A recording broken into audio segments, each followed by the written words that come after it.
A violência não começa com agressão. Começa com controle que parece cuidado. Muita gente confunde cuidado com controle, e não porque quer, mas porque ninguém ensinou a diferença. No começo, tudo parece atenção, preocupação, zelo. Mensagens frequentes, perguntas constantes, interesse em saber onde você está. Parece amor. Parece proteção. Mas existe um ponto silencioso onde o cuidado deixa de acolher e começa a vigiar. Esse limite não vem com aviso. Ele surge devagar, em pequenas concessões. E quando a pessoa percebe, já não age com liberdade, mas para evitar conflitos. Hoje, você vai entender exatamente onde essa linha é cruzada, e por que reconhecê-la cedo muda tudo. Tópico 1. Por que confundimos cuidado com controle? Durante muito tempo, a ideia de amor foi construída em cima da vigilância disfarçada de zelo. Filmes, músicas e até conselhos familiares ensinaram que quem ama precisa saber onde o outro está, com quem está e o que está fazendo. Esse tipo de narrativa foi sendo repetido tantas vezes que acabou parecendo normal, quase obrigatório, como se a atenção constante fosse sinônimo de afeto verdadeiro. O problema é que essa cultura romantizou comportamentos que, na prática, retiram liberdade. Frases como "é porque se importa", "é para sua segurança" ou "quem não deve não teme" foram sendo usadas para justificar invasões sutis do espaço emocional do outro. Aos poucos, a linha entre interesse genuíno e necessidade de controle vai ficando borrada, difícil de enxergar. Nesse cenário, atenção e posse começam a se confundir. Perguntar vira exigir.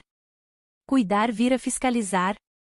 E o mais delicado é que tudo isso acontece em situações do dia a dia, horários, amizades, redes sociais, decisões simples.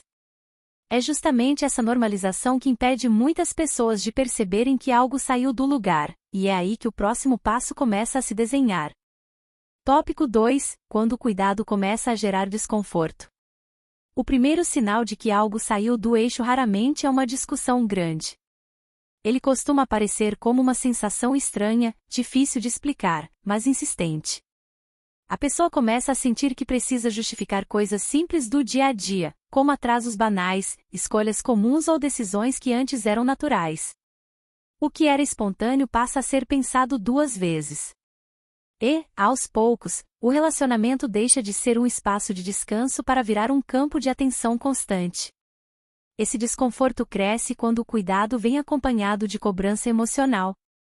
Não é um pedido direto, é uma expectativa implícita. Um tom de decepção, um silêncio prolongado, um olhar que comunica desaprovação. A mensagem não vem clara, mas o efeito é forte. A pessoa passa a agir para evitar esse clima pesado. Não porque concorda, mas porque quer paz. E quando a paz depende de se adaptar demais, algo está errado. Com o tempo, surge o medo de desagradar. Não um medo explícito, mas aquele receio silencioso de provocar conflito. A pessoa começa a filtrar o que fala, o que faz, com quem se encontra. Não porque alguém proibiu, mas porque aprendeu que certas atitudes geram tensão. Esse tipo de autocensura é um sinal importante, porque indica que o comportamento já não é guiado pelo desejo, mas pela prevenção de problemas. É nesse ponto que muitos acreditam estar sendo maduros, quando, na verdade, estão se anulando aos poucos. Frases como "não vale a pena discutir" ou "é melhor deixar pra lá" passam a fazer parte do pensamento diário. O problema é que abrir mão constantemente de si mesmo não fortalece relação nenhuma. Apenas cria um desequilíbrio silencioso, onde um lado se adapta demais e o outro passa a se sentir cada vez mais autorizado a exigir. Outro aspecto marcante desse estágio é a mudança gradual de comportamento. A pessoa começa a chegar mais cedo, responder mais rápido, avisar mais detalhes do que antes. Não por escolha consciente, mas porque aprendeu que isso evita questionamentos. E quando alguém muda quem é para manter a tranquilidade do outro, o relacionamento deixa de ser uma troca e passa a ser um esforço unilateral. O corpo costuma reagir antes da mente entender. Ansiedade, aperto no peito, tensão constante, dificuldade de relaxar. Mesmo em momentos tranquilos, existe uma sensação de alerta, como se algo pudesse dar errado a qualquer instante.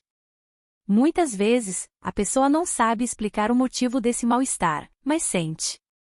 E ignorar esses sinais internos é como desligar um alarme que está tentando proteger. Ainda assim, é comum que esse desconforto seja minimizado. A pessoa compara com situações mais graves, pensa que está exagerando ou que todo relacionamento tem seus desafios. Essa comparação é perigosa, porque faz parecer que o sofrimento só é válido quando chega ao extremo. Mas relações saudáveis não exigem esforço constante para manter equilíbrio emocional. Esse é o ponto em que o cuidado deixa de ser acolhedor e começa a pesar. Ainda não há controle explícito, mas o terreno está sendo preparado. Quando o desconforto vira rotina e o medo de desagradar guia as escolhas, algo mais profundo está se formando por baixo da superfície, e é exatamente aí que o controle emocional começa a ganhar força, mesmo sem ser chamado pelo nome. Tópico 3: O controle emocional disfarçado de amor.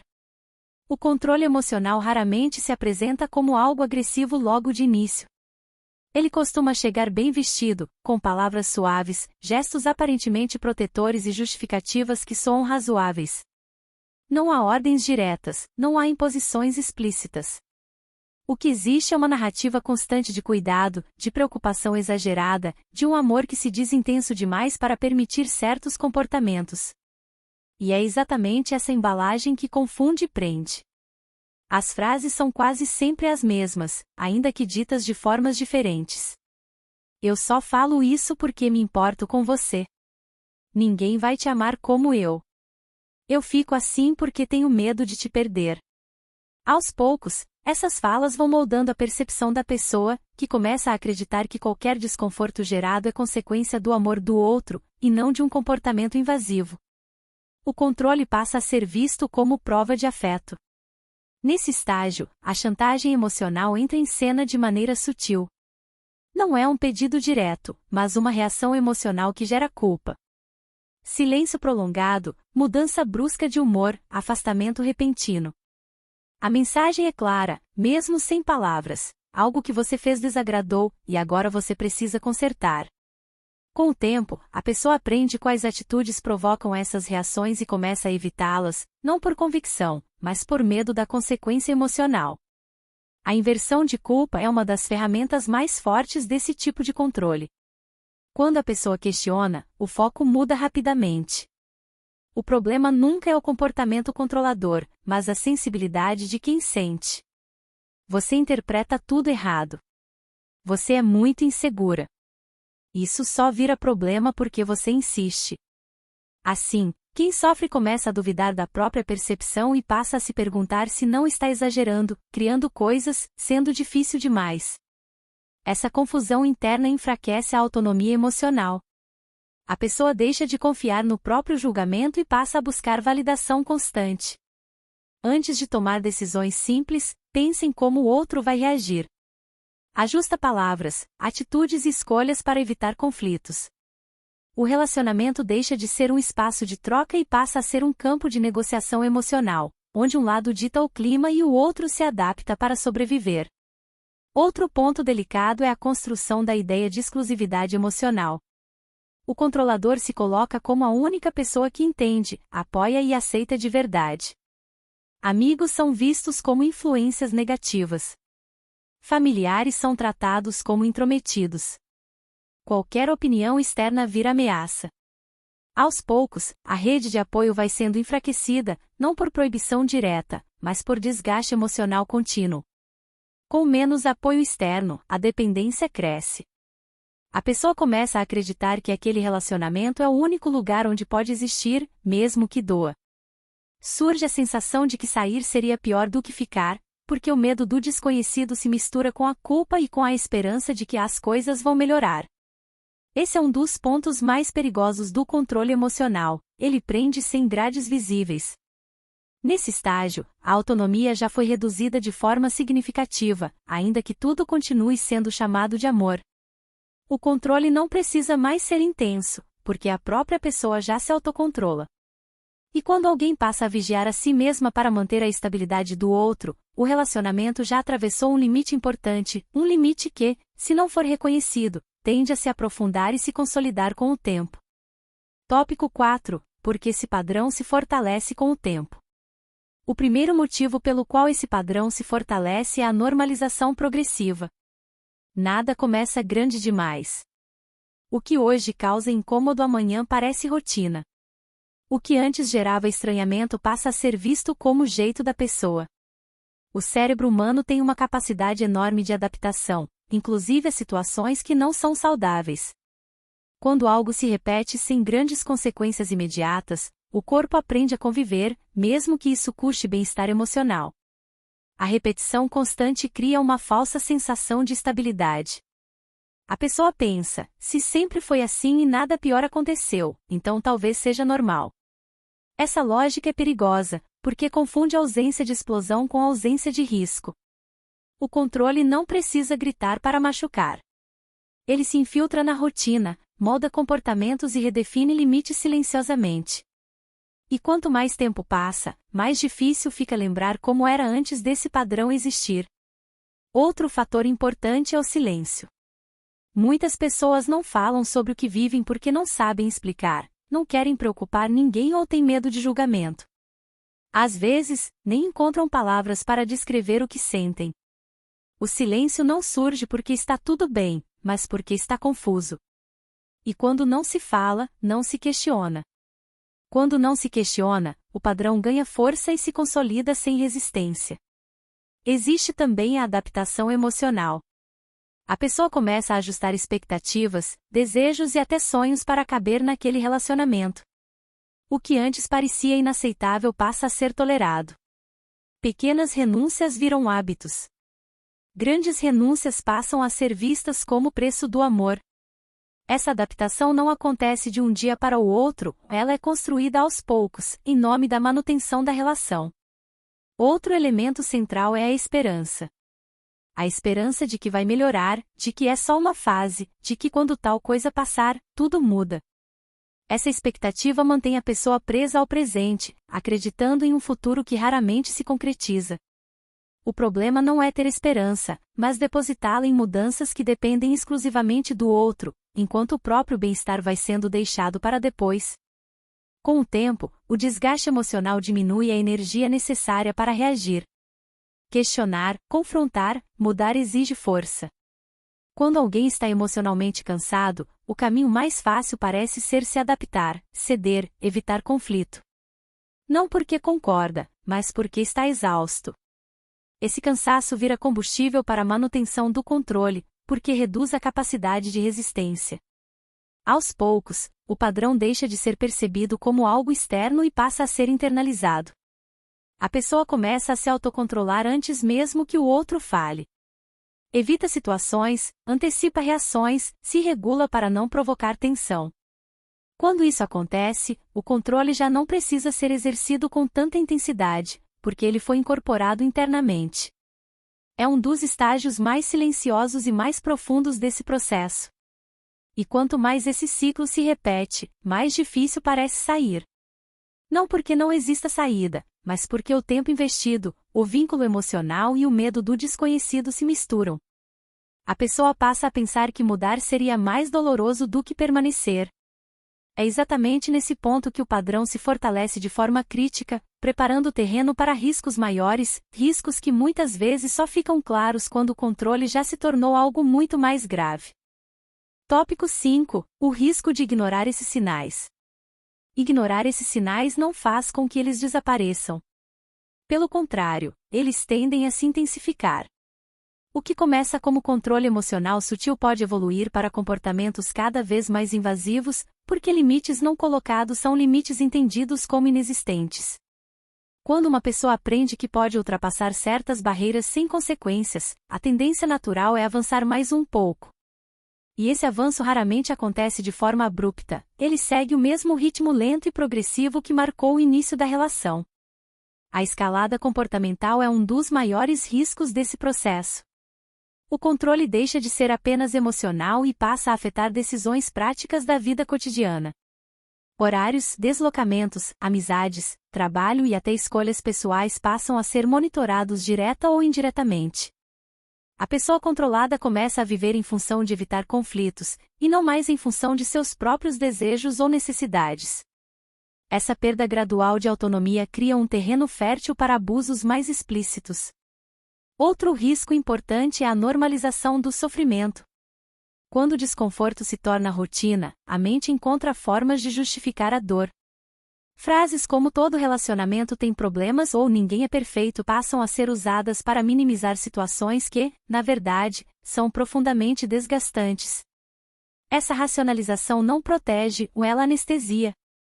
E quanto mais anestesiada a pessoa fica, menos percebe o quanto sua vida está sendo reduzida emocionalmente. Com o tempo, o controle tende a se tornar mais intenso, porque a dinâmica já está estabelecida.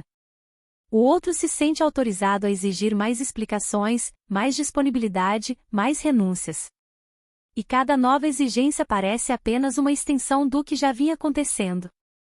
O perigo aqui é que a pessoa já não percebe o quanto abriu mão de si mesma, porque a perda foi gradual demais para ser sentida de uma só vez. A dificuldade de sair desse tipo de relação aumenta justamente porque o desgaste emocional compromete a clareza. Tomar decisões exige energia, e quem está emocionalmente esgotado costuma escolher o caminho que parece menos doloroso no curto prazo, mesmo que seja prejudicial no longo prazo. O medo da mudança, da solidão ou do julgamento social passa a pesar mais do que o próprio sofrimento vivido diariamente. Ignorar os sinais também enfraquece a percepção de risco. Quando situações problemáticas se repetem sem serem nomeadas, o senso de alerta diminui. A pessoa passa a acreditar que consegue lidar com tudo sozinha ou que está exagerando ao se sentir incomodada. Esse enfraquecimento da percepção é perigoso porque impede a busca por apoio externo justamente quando ele seria mais necessário. Outro ponto crítico é que o controle, quando não interrompido, pode evoluir para formas mais graves de violência. O isolamento emocional, a dependência afetiva e a perda de autonomia criam um cenário onde a pessoa se sente cada vez mais presa e menos capaz de reagir. Embora nem todo controle leve à violência extrema, muitos casos graves foram precedidos por sinais que foram ignorados ou minimizados por muito tempo. Por isso, o maior risco de ignorar esses sinais não é apenas continuar vivendo uma relação desconfortável. É permitir que um padrão se solidifique a ponto de comprometer a segurança emocional e, em casos mais graves, a segurança física. Reconhecer esses sinais não é exagero, não é drama e não é fraqueza. É um ato de consciência que pode interromper um ciclo antes que ele se torne algo muito mais difícil de romper. Entender isso pode mudar o seu futuro. Se você chegou até aqui, provavelmente algo do que foi dito fez sentido. Talvez você tenha se reconhecido em pequenos detalhes, talvez tenha pensado em alguém próximo, ou talvez tenha percebido que certas situações que pareciam normais merecem ser repensadas. E isso já é um passo enorme. Porque consciência vem antes da mudança. Entender a diferença entre cuidado e controle não é sobre apontar culpados, nem sobre rotular relações. É sobre recuperar clareza. Relações saudáveis não exigem vigilância constante, não geram medo de desagradar e não fazem você diminuir quem é para manter a paz.